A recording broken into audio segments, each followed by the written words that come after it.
Imagine the beginning of everything, but forget about the sterile Big Bang or a wise old man on a cloud snapping his fingers to create light. For the Japanese, it all started much wetter. Ancient texts, specifically the sacred Kojiki, describe the primordial state of the world as a strange, oily spot drifting on water, or like a jellyfish that can't quite decide which way to swim. Chaos wasn't a void, it was a soup of potential.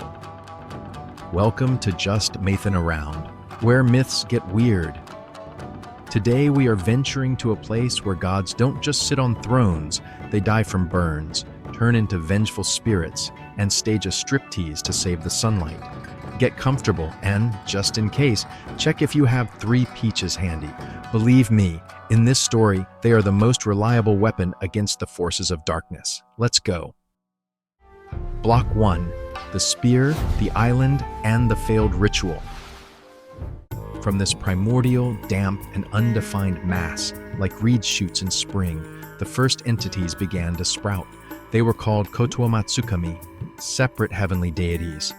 They appeared, looked at this primordial broth, realized there was nothing to do here yet, and vanished.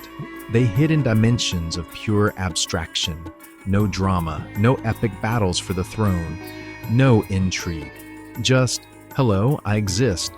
Oh wait, never mind, I'm leaving. This continued until the universe decided it was time for something more concrete than a cosmic jellyfish. And here, the 7th generation of gods takes the stage, specifically the most important couple in Japanese history, with whom everything truly began. Izanagi and Izanami, brother and sister, husband and wife, creators of life and, as we will soon see, creators of death.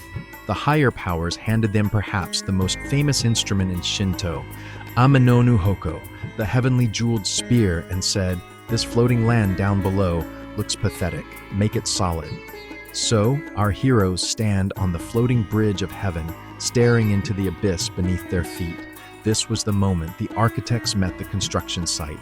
Izanagi, taking the initiative, dips the precious spear encrusted with jewels straight into the ocean of chaos and begins to churn this primordial water. The text says he churned it until it thickened. The sound was likely quite specific. Kowaro kowaro, as the Japanese onomatopoeically describe it. When he lifts the spear, the salty drops dripping from the tip do not fall back into the water. They harden right in the air, fall, and pile up to form the first solid piece of land, the island of Onogoro. The name translates very prosaically, the island that created itself. This was the first outpost of order in an ocean of entropy. They descend there. And what do the first human gods do on a desert island in the middle of nowhere? Correct. They build a house, the 8-fathom palace, and decide to get married. After all, they need to populate this new world somehow. And cloning hadn't been invented yet. The ritual was painfully simple but deeply symbolic, tied to the cosmology of yin and yang. In the center of the island, they erected a massive heavenly pillar connecting earth to sky.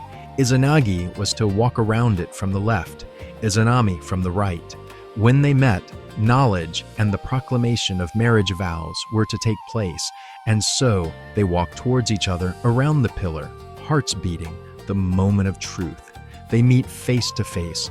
Izanami, overflowing with emotion, admiration, and feminine energy, exclaims first, "Oh, what a handsome youth."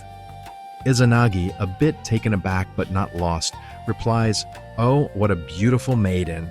It would seem like an idyll, romance, the beginning of a great love. They consummate the union, but the consequences were catastrophic. The universe does not forgive a breach of protocol. The child born from this first union was, to put it mildly, a mistake of nature. They named him Hiruko, leech child. Ancient texts describe him as having no bones. He couldn't stand on his legs even at the age of 3. He was a formless, soft being. This was the first truly tragic moment in human history. The parents, not knowing what to do with this creature that didn't fit the image of gods, did what people did in harsh ancient societies. They wove a boat of reeds, placed the helpless child inside, and set it adrift on the water into the endless ocean. Cruel, perhaps, But this is mythology. There is no place for modern ethics here, only the laws of survival and ritual purity. By the way, to soften this moment a bit, according to some later medieval legends, this boat didn't sink. It washed ashore. Hiriko survived, grew limbs or got prosthetics, and became Ebisu, one of the 7 lucky gods, the patron of fishermen and merchants. But at the moment of creation, Izanagi and Izanami didn't know that. Shocked and confused by the failure, they ascended back to heaven to ask the elder gods, "What did we do wrong? Why did we get a jellyfish instead of a mighty air?" The elder gods performed a divination ritual, heating a deer's shoulder blade in fire and reading the cracks. The answer of the heavenly oracles was steeped in the strict patriarchal spirit of ancient Asia. The verdict was, the woman spoke first. That is bad. It disrupted the balance of energies. The male principle must precede the female. Do it over. It turns out that in the cosmic protocol, Izanami's initiative was considered a technical error, so they returned to the island and began walking around the pillar again. This time, Izanami must have been biting her lip to stay silent until Izanagi spoke the greeting formula first, and bingo, true boisterous creation began. Izanami turned into a living assembly line for the archipelago. She began giving birth to islands: Awaji, Shikoku, Kyushu, Honshu. One by one, Japan rose from the sea foam. This is described specifically as childbirth. The islands came out of her body. Then, when the body of the country was ready, she began giving birth to gods to fill these islands with meaning and soul. She gave birth to the wind spirit to clear the fog, the tree spirit to cover the bare rocks with forests, the sea spirit, the mountain spirit, the sand spirit. They worked as a coordinated team, creating a world filled with kami, deities that live in every object of nature. Everything was going perfectly. They were happy, and the world was blooming, until it was time to give birth to fire. Block 2, the birth of fire and the death of the mother. The last son Izanami was to bear was Kagutsuchi, the god of fire. And here, the laws of physics rudely intervened in the world of magic. Giving birth to a living, burning entity is a deadly idea, even for a goddess. Kagutsuchi's fire burned his mother's womb during the exit. Izanami fell mortally ill. She fell into agony, her divine body burning from the inside. And in these torments, strange, even grotesque things happened, showing just how much the Japanese are not shy about physiology. The Kojiki states that gods of metal were born from her vomit, since metal flows like liquid, gods of clay from her feces, and the goddess of irrigation and the god of harvest from her urine. The death and decay of the mother's body gave life to the resources necessary for civilization. This is a profound idea. Everything that comes out of a deity's body has the potential for life, even if it is waste. But this did not save Izanami herself. Eventually, she died. This was the first death in the world. Until this moment, death did not exist as a concept. Gods could disappear, hide, but not die. Imagine Izanagi's despair. A creator who can build islands with a single wave of a spear proves absolutely powerless in the face of his beloved's death. He weeps by her pillow, crawls around her body like a fly around honey, and new spirits are born from his tears. But tears do not help bring back her breath. He buried her on Mount Hiba, on the border of the land of Izumo. And then, Izanagi's grief turned into blind, uncontrollable rage. He looked at his newborn son, Kagutsuchi, the little god of fire who unwittingly became the cause of his mother's death. Izanagi didn't see a son, he saw a killer. He drew his 10-grasped sword, Totsuka no Tsurugi, and, in a fit of wrath, chopped off his own son's head. This is not just a murder, it is a cosmogonic explosion of power, the blood spraying from Kagutsuchi's neck, the blood dripping from the sword blade onto the rocks. All of this instantly transforms into new, incredibly powerful gods. From the blood, gods of thunder, gods of split rocks, gods of swords, and dragon gods living in ravines are born. Death begets life, but this life is different.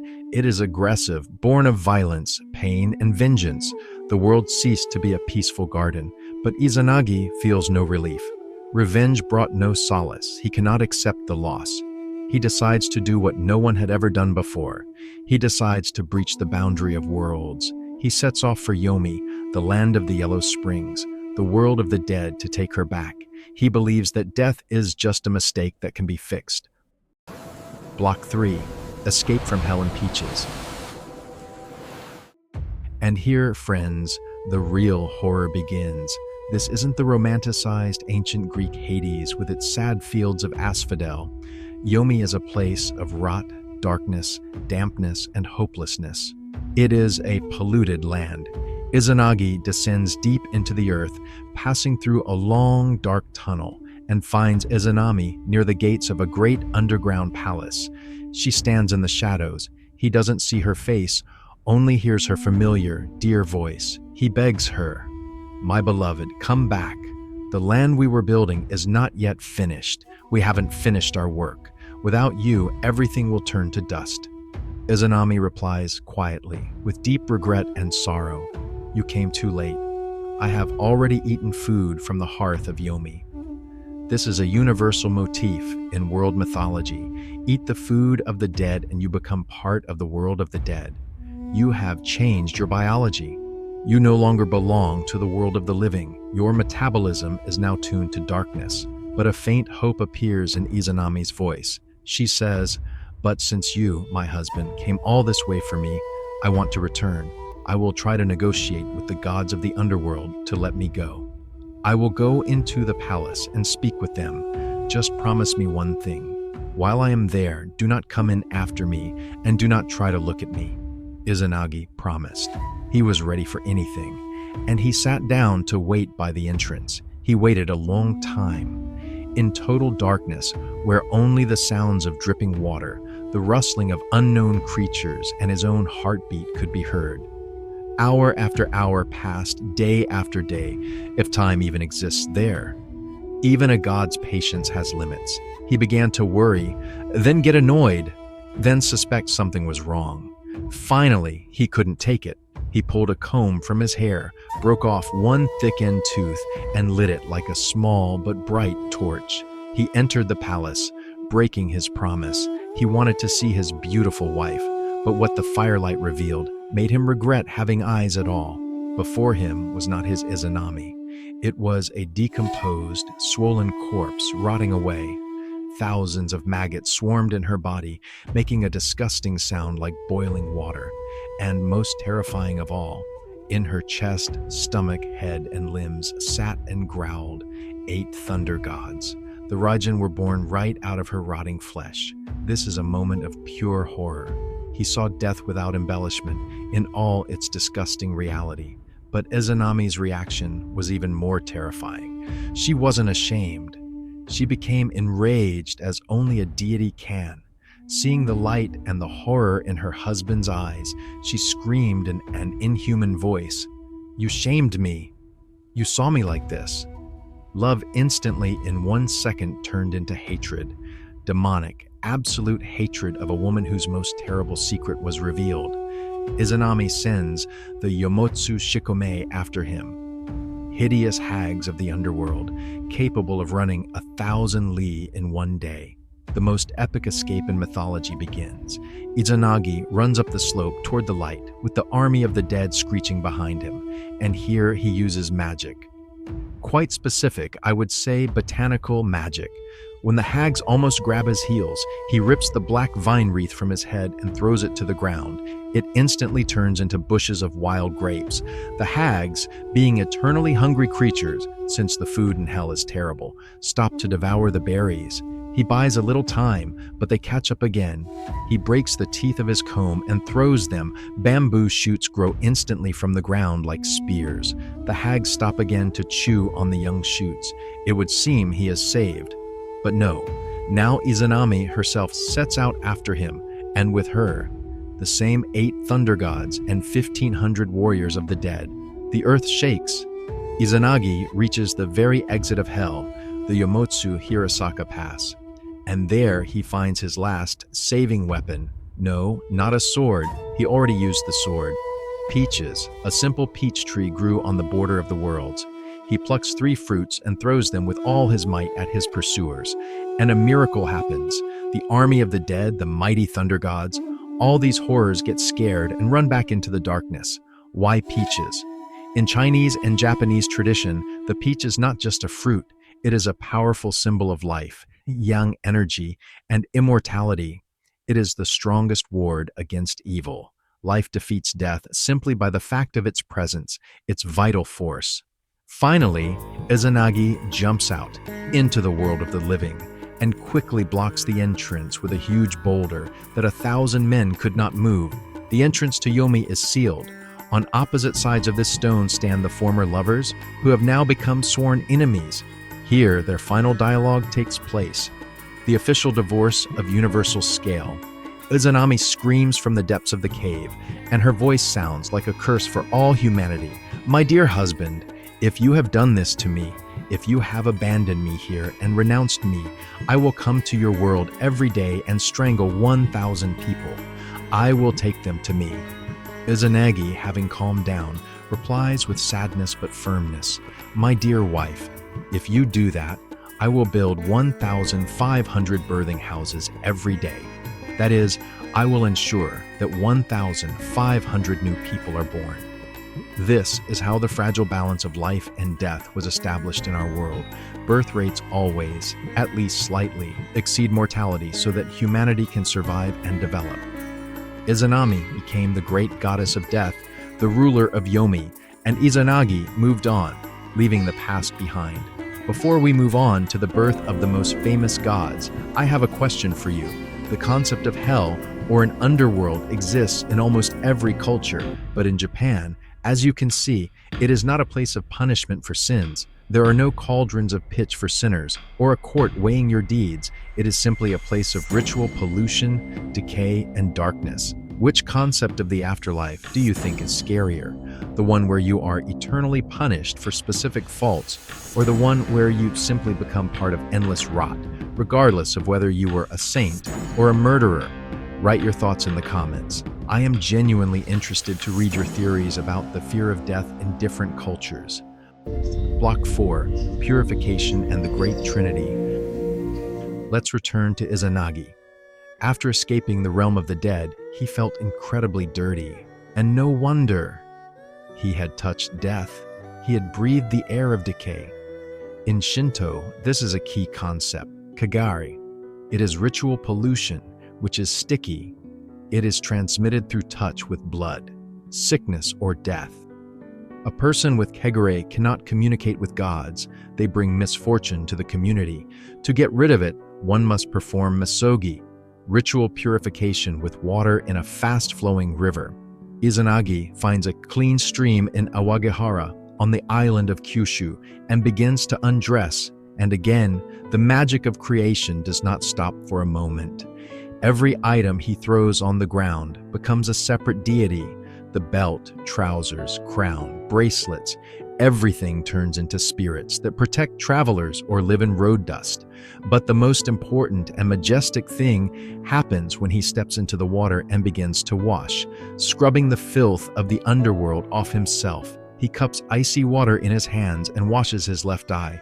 A flash of light blinds everything around. The sky turns gold. Thus is born Amaterasu Omakami, she who illuminates the heavens, the great sun goddess, the holiest figure in the Japanese pantheon, from whom all Japanese emperors will later claim descent. She is the embodiment of order, light, and life. He washes his right eye, and from the water, quietly and majestically, rises Tsukuyomi, the moon god. He is cold, mysterious, and calm. He scoops water to wash his nose, and here an explosion happens. With a powerful sneeze or simply a storm, out jumps Susanoo, the mad, unrestrained wild god of storms and seas. Izanagi looks at this trinity shining before him and says with relief, I have begotten many children, but these 3 are the best. This is my masterpiece. He takes his necklace of magatama, curved jewels, from his neck and gives it to Amaterasu, appointing her ruler of heaven, the high plain of Takamagahara. Tsukuyomi receives dominion over the realm of night, and Susanoo, power over the oceans. Having distributed the inheritance and power, Izanagi, having fulfilled his mission as creator and father, goes into honorable divine retirement.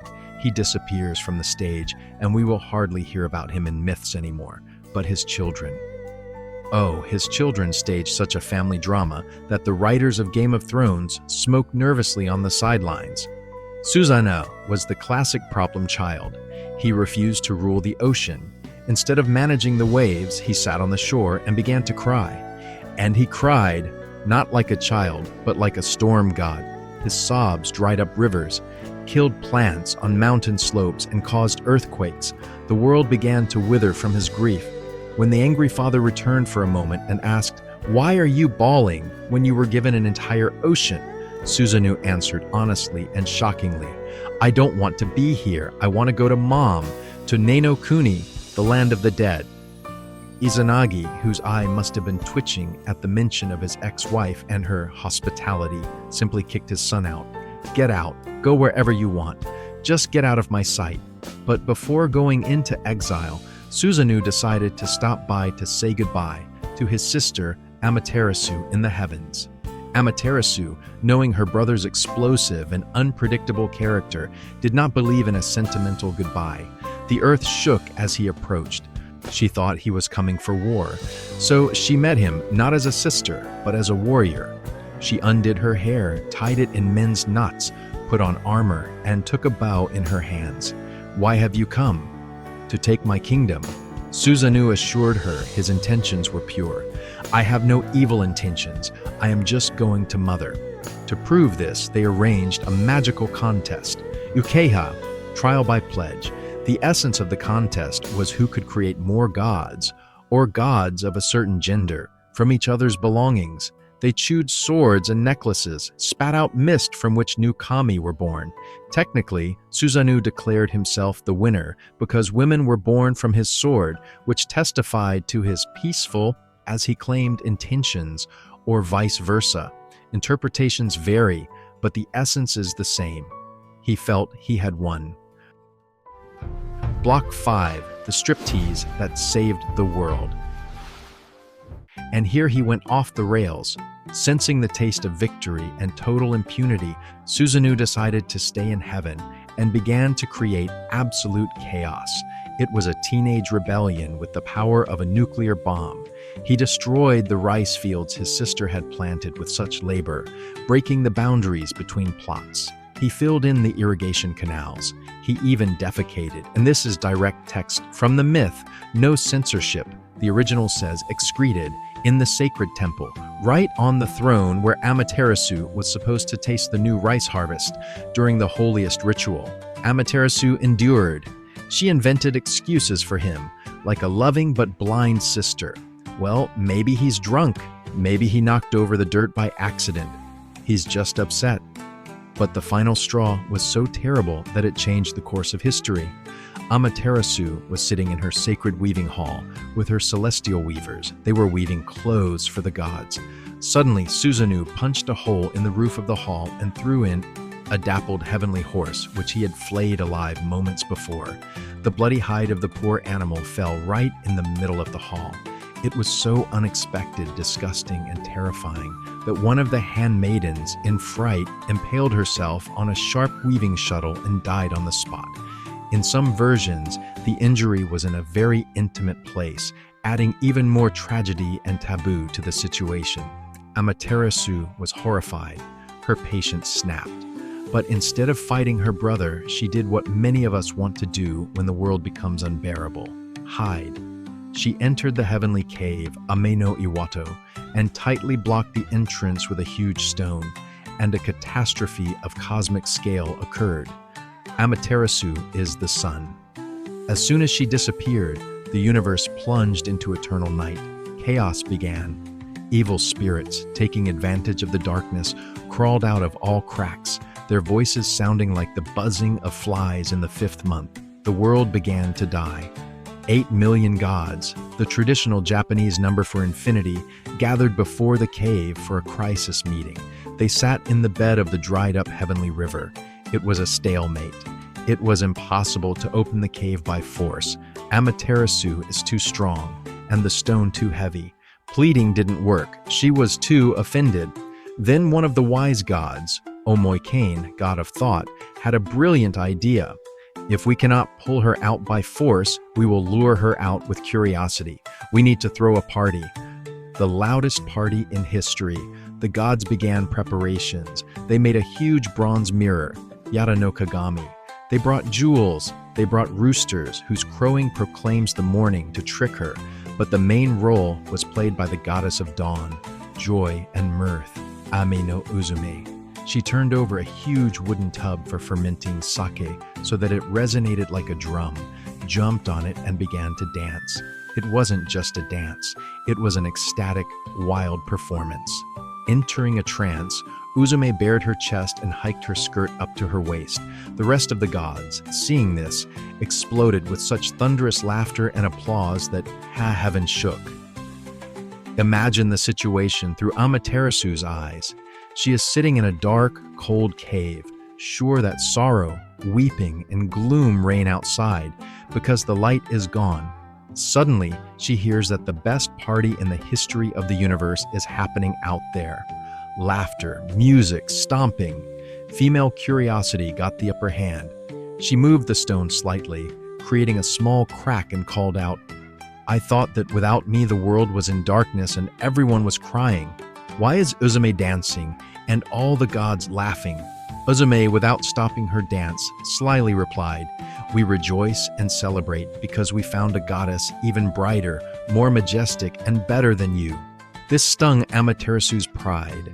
She was sure she was irreplaceable.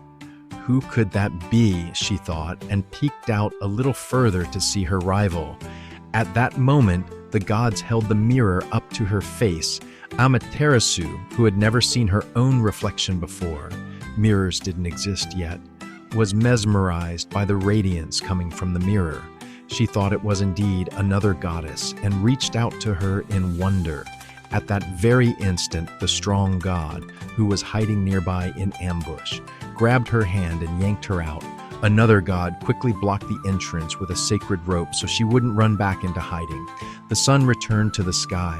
The world was saved, the demons scattered, and all this thanks to laughter, a mirror, curiosity, and a little divine striptease. Seriousness doesn't always save the world. Sometimes a carnival does. And what about Susanoo? The gods decided that this time he had crossed the line.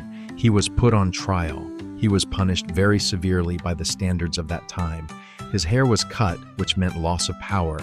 His fingernails and toenails were pulled out as atonement, and he was banished from heaven to earth. Permanently, he fell into the province of Izumo, but don't worry about him. This exile will perform his main feat there. He will kill the 8-headed dragon Yamato no Orochi. Again, not by force, but by cunning, getting the dragon drunk with sake from 8 barrels, and find in its tail the legendary sword Kusanagi. This sword, along with the very mirror Amaterasu looked into, and the jewels, will become the 3 sacred regalia of the Japanese emperors. They exist to this day, hidden in the holiest shrines of Japan, and no one except the emperor and priests has the right to see them. Conclusion. Japanese mythology teaches us that this world was born not from a perfect, clean plan, but from mistakes, passions, family quarrels, jealousy, and reconciliations. Gods here are not saints, detached or sinless. They are emotional. They get jealous. They fall into depression. They do stupid things. And they love parties. They are so similar to the people who inhabit these islands. Death is inevitable, as the tragedy of Izanami showed us, but life always finds a way to break through, whether through saving peaches on the border of worlds, or through life-affirming laughter in front of a closed cave. Even in the darkest times, one can find a reason for a dance that will bring back the sun. If you enjoyed this journey into the world of Japanese chaos, you know what to do, like subscribe, hit the bell. This is the best sacrifice to the gods of the YouTube algorithms, and it is definitely safer and more pleasant than flaying horses or visiting Yomi. And in the comments, write, which pantheon would you like to hear about next? India with its endless cosmic cycles and blue gods, mysterious zoomorphic Egypt. Or perhaps we should dive into the dark world of Lovecraft, which suspiciously resembles the beginning of our story today, about cosmic mollusks. This was the channel Just Mythin' Around. See you in the next myths, wherever they may be hiding.